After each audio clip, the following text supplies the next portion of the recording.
From eating unwashed cherries, to drinking tainted water at the White House, to being gunned down in broad daylight, this is the story of how every U.S. president met their end and what their final words were. Spoiler alert, while some went out with legendary last statements, others were talking about, well, soup. But first, let's rewind to the beginning, with George Washington, America's very first president, who developed a severe throat infection after riding his horse through freezing, snowy weather. Most historians believe he suffered from epiglottitis, a condition where the small flap of tissue at the base of your tongue swells up, making it hard to breathe. Nowadays, that's easily treatable with antibiotics, but back in Washington's day, medicine was a whole different story. His doctors tried bloodletting, a practice where they'd cut open a vein and drain blood, thinking it would balance the body's humors. Unfortunately, this outdated treatment only made things much worse. In the end, it's believed that Washington lost nearly 80 ounces of blood, which likely sped up his tragic death. That's about the equivalent of downing 6 Red Bulls. In his final moments, Washington told his doctor, "I die hard, but I am not afraid to go." As he struggled for breath, his last words were a calm, "'Tis well." But if you thought that was emotional, wait until you hear about one of the wildest coincidences in American history. When John Adams and Thomas Jefferson, the second and third presidents, died on the exact same day. These two started out as close friends and revolutionary partners. Jefferson penned the Declaration of Independence, and Adams helped defend and promote it. Total Founding Father Squad goals. However, during the election of 1800, their friendship fell apart, and they became fierce political opponents. But after more than 10 years of silence, the two reconciled through letters, reigniting their bond and becoming dear friends again in their later years. Then came July 4th, 1826, exactly 50 years after the signing of the Declaration of Independence, when fate delivered an eerie twist.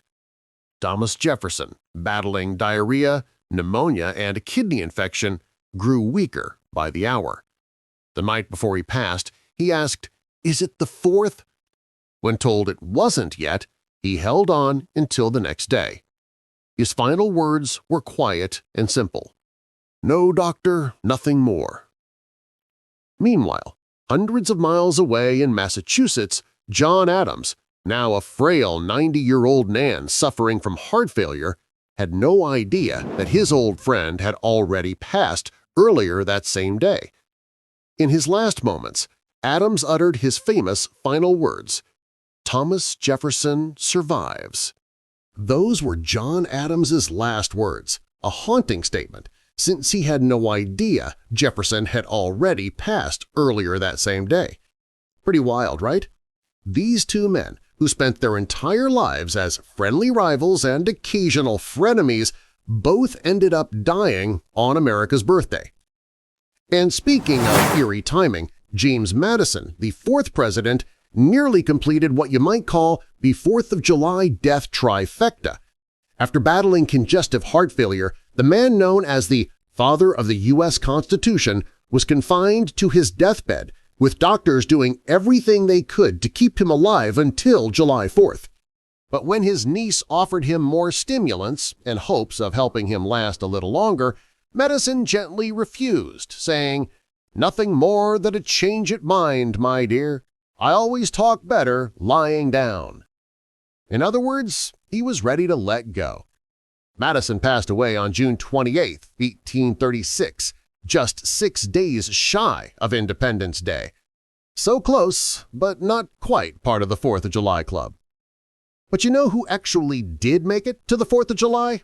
The 5th president, James Monroe, who became the 3rd commander-in-chief to die on Independence Day. Monroe had long been dealing with heart problems, which only worsened after he contracted tuberculosis.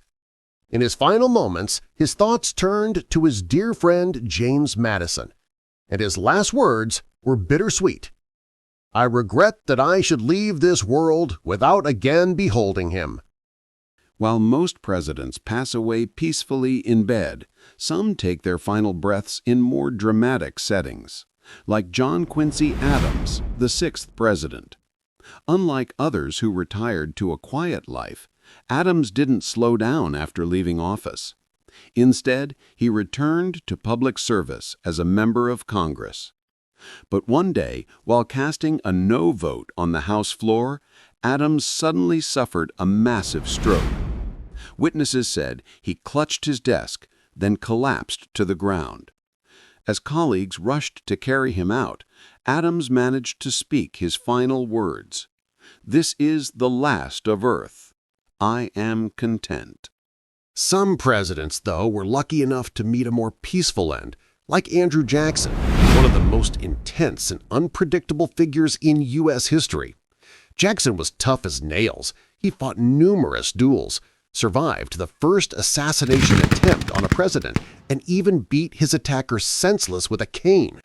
But despite his wild and violent life, his death wasn't what you'd expect.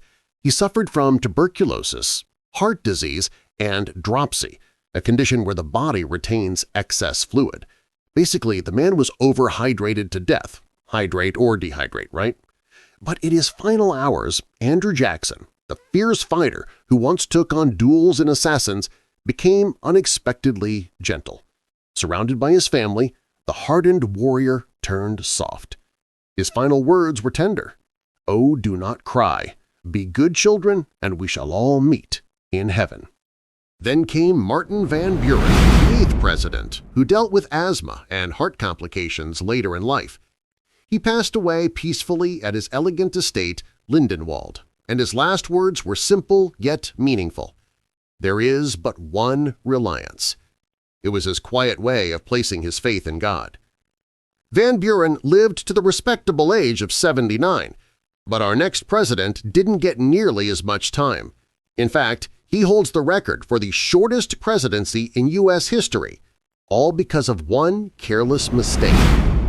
During his inauguration, William Henry Harrison delivered an unbelievably long 2-hour speech out in the freezing rain, and he didn't even bother to wear a coat. For over a century, most people assumed he caught pneumonia that day and died from it soon after. But modern research tells a different story. Turns out Harrison didn't actually fall ill until about 3 weeks later, which makes pneumonia from that cold day unlikely. Historians and medical experts now believe his real cause of death was either typhoid fever or septic shock, both likely caused by contaminated drinking water at the White House. Talk about bad luck! Harrison's presidency lasted only 31 days, making it the shortest in American history. And that meant his vice president, John Tyler, suddenly got an unexpected promotion. Unfortunately for Tyler, his time in office didn't exactly make him popular with the public. He was the only president whose death wasn't officially honored by the nation. Why?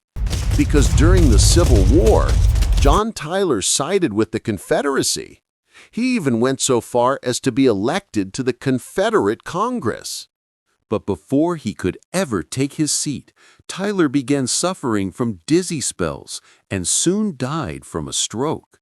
His final words were said to be, "Perhaps it is best." Agreed, John. Then came James K. Polk, who died tragically young at just 53 years old. Only 3 months after leaving office, Polk was on a tour of the South when he contracted cholera, a brutal disease known for causing severe, explosive diarrhea. Yet even in those terrible final moments, Polk remained the hopeless romantic, speaking his last words to his beloved wife. "I love you, Sarah, for all eternity. I love you." Not gonna lie, that one hits right in the feels. But our next president's death, it's so bizarre you might actually laugh. Because Zachary Taylor supposedly died from eating too many cherries and drinking too much milk. Or did he? During a 4th of July celebration in the scorching Washington, D.C. heat, Taylor was desperate to cool off. So he rushed back to the White House, downed a bowl of raw cherries, and washed them down with several glasses of milk. The problem was that food safety barely existed back then, and Taylor ended up with a severe case of gastroenteritis, dying just 3 days later. However, not everyone bought that story. Many people believed Zachary Taylor had been poisoned, since he was the sitting president at a time when pre-Civil War tensions were boiling over. But when forensic experts examined his remains in the 1990s, they found no trace of foul play. So it turns out it really was just a fatal case of bad cherries and milk. Before he passed, Taylor said, "I'm about to die. I expect the summons soon. I've tried to discharge my duties faithfully. I regret nothing." And with Taylor gone, his vice president, Millard Fillmore, stepped in to take over. Unlike his predecessor, Fillmore lived many years after his presidency, until he eventually suffered a stroke. Just before he died, someone offered him a bowl of soup, and his final words were, "The nourishment is palatable." In other words, "Hey, this soup tastes pretty good. 5 stars for the soup." But the next president's story is far more heartbreaking. Franklin Pierce endured one of the saddest tragedies imaginable. Just weeks before his inauguration, his young son was killed in a horrific train accident. The loss devastated him. Pierce spiraled into deep depression, turned to alcohol, and eventually drank himself to death, developing cirrhosis of the liver. He passed away after losing re-election, and since he died alone, no one recorded his last words. Truly tragic. And sadly, the nation didn't fare much better under the next president, James Buchanan, widely considered one of America's worst leaders since the Civil War loomed on the horizon, and he did virtually nothing to stop it. Buchanan died from a severe respiratory infection, though some claimed he was a victim of the mysterious National Hotel Disease outbreak. Still, that's mostly speculation. His final words were said to be, "O Lord God Almighty, as thou wilt." And as the saying goes, weak men create hard times, and hard times create strong men. Which brings us to a tall, stovepipe-hatted figure who would forever change history, Abraham Lincoln, one of the greatest presidents the United States has ever known, though, of course, the Confederate South might have disagreed. While attending a play at Ford's Theater, Lincoln was shot in the head by John Wilkes Booth. Tragically, he didn't get the chance to leave behind any profound final message. Instead, his last words were a gentle reassurance to his wife. "She won't think anything about it." He was referring to what a friend might think of them holding hands during the performance, a simple, tender moment that became his final one. Scandalous, right? After Lincoln's shocking assassination, his vice president, Andrew Johnson, stepped into the presidency, and let's just say he wasn't exactly a fan favorite. In fact, Congress tried to boot him out of office through impeachment, making him one of the most controversial leaders of his time. Years later, while visiting family back home in Tennessee, Johnson suffered 2 massive strokes. The second one left him paralyzed on one side. His final words reflected his stubborn determination. "My right side is paralyzed. I need no doctor. I can overcome my own troubles." While some presidents were reviled, others were revered as national heroes, like Ulysses S. Grant, the man who commanded Union forces to victory during the Civil War. But life after the White House didn't go easy on him. Grant lost his entire fortune in a disastrous investment scam after being duped by a con artist running a Ponzi scheme.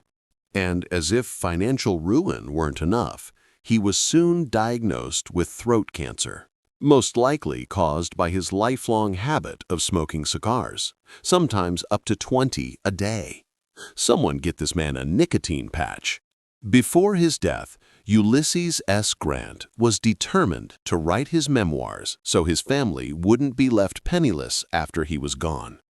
Even as cancer slowly destroyed his throat, Grant sat and wrote tirelessly every single day, pouring out his story with what little strength he had left. His final word was simple: water. A quiet plea for a drink, as his throat had become unbearably dry. A powerful yet heartbreaking way to go. Then came the 19th president, Rutherford B. Hayes, who passed away peacefully from heart failure in his later years. His last words were tender and full of love. "I know that I'm going where Lucy is." He was referring to his beloved wife, Lucy, who had died 4 years earlier, a touching final sentiment. But things took a dark and chaotic turn with our 20th president, James Garfield. After being in office for only 100 days, Garfield was walking through a train station when a mentally unstable man approached from behind and fired 2 shots. The first bullet merely grazed his arm, but the second lodged deep in his back. Miraculously, it didn't strike any vital organs, so Garfield should have survived. All right, but here's where things really went downhill. When the doctors got involved. They started digging around with unsterilized tools, and at one point, one of them even accidentally punctured Garfield's liver. Although Garfield initially survived the shooting, the botched medical care led to massive infections that slowly consumed him over the next 80 agonizing days. His final words were heartbreaking. "Swaim, can't you stop the pain?" The poor man essentially died because of medical malpractice. Man, I hate Mondays. After Garfield's tragic death, Chester A. Arthur took over as president. But Arthur himself would later suffer from Bright's disease, a condition that causes kidney failure, and eventually died of a stroke at just 57 years old. There are no officially confirmed last words, though some reports claim he quietly murmured, "Life is not worth living." A somber end, especially compared to our next president, a man who truly lived life to the fullest, Grover Cleveland, the only president to serve 2 non-consecutive terms, both the 22nd and 24th president. You go, Grover. Cleveland passed away at age 71 from heart failure, and his last words were humble and sincere. "I've tried so hard to do right." Between his 2 terms sat Benjamin Harrison, who contracted a severe case of the flu that soon developed into pneumonia. Despite receiving good medical treatment, Benjamin Harrison's lungs eventually gave out. His final words were desperate and tragic. "Are there any doctors here? Doctor, my lungs!" The poor man could barely breathe. Still, at least he wasn't one of the 4 U.S. presidents to be assassinated, like William McKinley. McKinley was attending a public meet and greet in Buffalo, New York, when among the crowd stood Leon Czolgosz, a Polish-American anarchist with deadly intentions. Leon had hidden a .32 caliber revolver beneath a handkerchief wrapped around his right hand. When it was his turn to shake the president's hand, he fired 2 shots into McKinley's abdomen. One bullet merely grazed him, but the other buried itself deep in his stomach. McKinley was rushed to the hospital, but the doctors faced a major problem. They couldn't locate the bullet. After 8 long days and a desperate game of 19th century operation, gangrene set in. President McKinley succumbed to the infection, and his final words, spoken tenderly to his wife, were, "We are all going. We are all going. God's will be done, not ours." After McKinley's assassination, the American public had had enough of presidents being murdered. That's when the Secret Service was officially given full-time duty to protect the president. Yeah, about time, right? With McKinley gone, Vice President Theodore Teddy Roosevelt was sworn in, and this guy quickly proved to be one of the toughest leaders in U.S. history. He served 2 full terms and later decided he wasn't done yet. In 1912, Roosevelt ran for president again, this time as a third-party candidate under the Bull Moose Party. But while leaving his hotel to deliver a campaign speech, he was shot in the chest by an assassin. And here's the wild part. He didn't die. Instead, Teddy stood back up, brushed himself off, and proceeded to give his entire 84-minute speech, all while the bullet remained lodged in his chest. Talk about grit. Roosevelt went on to live for another 6 years, during which he led a dangerous expedition through the Amazon rainforest, a journey so brutal that he nearly died all over again. This time, it wasn't bullets or assassins that nearly finished him. It was a brutal combination of a leg infection, severe weight loss, and malaria from that Amazon expedition. Many historians believe the ordeal permanently weakened Roosevelt's body, and by the time he was 60 years old, it finally caught up with him. He died peacefully in his sleep from a blood clot, with his last words being, "Put out the light, James." Man, pour one out for Teddy, a true warrior to the very end. But while some presidents were literal fighters, others were, well, William Howard Taft. Taft became famous for being so large that he supposedly got stuck in the White House bathtub. Charming, right? But surprisingly, that's not how he died. Standing at 5 feet 11 inches and weighing over 300 pounds, Taft's size put serious strain on his heart. Even though he eventually lost a lot of weight, the damage had already been done. He died of heart failure at 72, and since no one recorded his final words, we'll just have to imagine what he might have said. Then came Woodrow Wilson, who never truly recovered from the massive stroke he suffered while still in office. He spent his final years partially paralyzed, a shadow of the man who once led the nation through World War I. His final words captured his sense of decline. "I am a broken piece of machinery. When the machine is broken, I am ready." At least he passed away after his presidency, unlike a few of the men who came after him. Unlike Warren G. Harding, whose presidency was collapsing under the weight of corruption scandals, he decided to try and win back public trust with a cross-country goodwill tour. But the stress of the trip and the endless speeches took a serious toll on his health. Harding came down with pneumonia, and while resting in bed one evening as his wife read him the newspaper, he suddenly suffered a massive heart attack. His final words?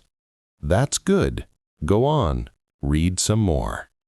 After his death, his vice president, Calvin Coolidge, quietly stepped in. Silent Cal, as people called him, lived up to the nickname even in death. A few years after leaving office, he died unexpectedly of a heart attack at just 60 years old. When the news broke, writer Dorothy Parker famously quipped, "How can they tell?" Coolidge's own last words were as understated as the man himself. "Good morning, Robert," a calm greeting to a workman in his home, spoken only hours before he passed. But while some presidents' stories ended early, others managed to stick around for the long haul, like Herbert Hoover, who lived long enough to become the second president after John Adams to reach the age of 90. Herbert Hoover, who once led the nation through the Great Depression, lived long after his presidency, outlasting many who came after him. But age finally caught up. Hoover died from internal bleeding at 90 years old, and because he was already too weak to speak, no last words were ever recorded. Then came Franklin D. Roosevelt, the only president in U.S. history to be elected 4 times in a row. Seriously, leave some terms for the rest of us, FDR. But by his 4th term, his health was crumbling. He battled sky-high blood pressure, heart disease, and the lingering effects of polio, which had left him paralyzed from the waist down. And, he was also dealing with the Great Depression and World War II. No pressure. In April 1945, while sitting for a portrait at his retreat in Warm Springs, Georgia, FDR suddenly clutched his head and said, "I have terrific pain in the back of my head." Moments later, he suffered a massive cerebral hemorrhage and was gone. His vice president, Harry S. Truman, was suddenly thrust into the most powerful position in the world, and with the war still raging, no less. Truman went on to live for decades, but in his final years, he was hospitalized at 88 years old with pneumonia. As multiple organs failed, Truman slipped into a coma, and, like Hoover before him, he left this world without any recorded last words. On the other hand, we actually know the final words of Dwight D. Eisenhower, and they were as direct as they come. After a long battle with heart attacks and strokes, Eisenhower was hospitalized at the renowned Walter Reed Hospital. He ultimately passed away from congestive heart failure, and his last words were simple and profound. "I want to go. God, take me."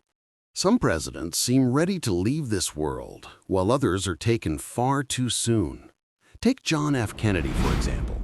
He was riding in an open-top motorcade in Dallas when a sniper's bullet struck his head, killing him instantly. Now, we're not going to dive into every conspiracy theory about JFK's assassination, but the widely accepted culprit was Lee Harvey Oswald, who himself was killed just 3 days later, adding another layer of suspicion. Before that tragic moment, Nellie Connolly, seated in the middle of the motorcade, leaned over and told Kennedy, "Mr. President, you can't say Dallas doesn't love you." Kennedy responded calmly, "No, you certainly can't." And that was just seconds before he was struck by the fatal bullet. At only 46 years old, Kennedy became the youngest president to ever be assassinated in U.S. history. His successor, Lyndon B. Johnson, would live for another decade before succumbing to a massive heart attack at his Texas ranch. As the heart attack hit, he grabbed the phone and called out to his Secret Service agent saying, "Send Mike immediately." But it was too late. Those were his final words before he collapsed and died. Similarly, Richard Nixon passed away after a life full of stress and political turmoil, including Watergate and his resignation. He lived longer than Johnson, reaching 82 years old, but eventually suffered a massive stroke at his home in New Jersey. In his final moments, Nixon cried out, "Help!" That was Nixon's final word as he was rushed to the hospital, slipping into a coma before passing away. One has to wonder, was that moment more stressful than resigning from the presidency itself? Next in line was Gerald Ford, who finished out Nixon's term. Thanks to modern medicine and good fortune, Ford lived to the impressive age of 93, becoming one of the longest-lived U.S. presidents in history. He ultimately died from cerebrovascular disease, which is just a fancy way of saying blood flow to the brain was blocked. Ford also battled arteriosclerosis, or hardening of the arteries, a condition that contributed to his passing. He passed away peacefully in his California home, setting the record for the longest-living president in U.S. history at the time. No last words were ever made public, leaving his final moments to the imagination. Ford's family chose to keep his final moments private, so no last words were released. But his record as the longest-lived president didn't last long because Jimmy Carter seemed to defy time itself. In fact, he just recently passed away, living to the incredible age of 100 years before dying of natural causes on December 29, 2024. Although his exact last words weren't publicly shared, in the weeks leading up to his death, Carter reportedly told his family he was ready to reunite with Rosalind, his wife who had died just a month earlier. It's truly remarkable to see a president reach the century mark. Not far behind was Ronald Reagan, who passed away at 93 after a decade-long battle with Alzheimer's disease. Unfortunately, because of the disease, he had no coherent final words. Similarly, George H.W. Bush spent his final years battling Parkinson's disease, which left him confined to a wheelchair. His last phone call was to his son, President George W. Bush, during which he simply said, "I love you too." Bush passed away at the age of 94. And that brings us to the modern day, where 5 presidents are still living. While the presidency remains one of the most dangerous jobs in the world, today's leaders tend to live longer than ever thanks to top-tier medical care and the Secret Service. The average lifespan of U.S. presidents has climbed from about 70 years in the 18th and 19th centuries to 78 years in the 20th century. In fact, there's even a centenarian who served in office recently, and he survived multiple assassination attempts to get there. But if you think that's wild, consider these insane presidential death facts. 8 presidents died in office. 4 were assassinated, and 4 died of natural causes.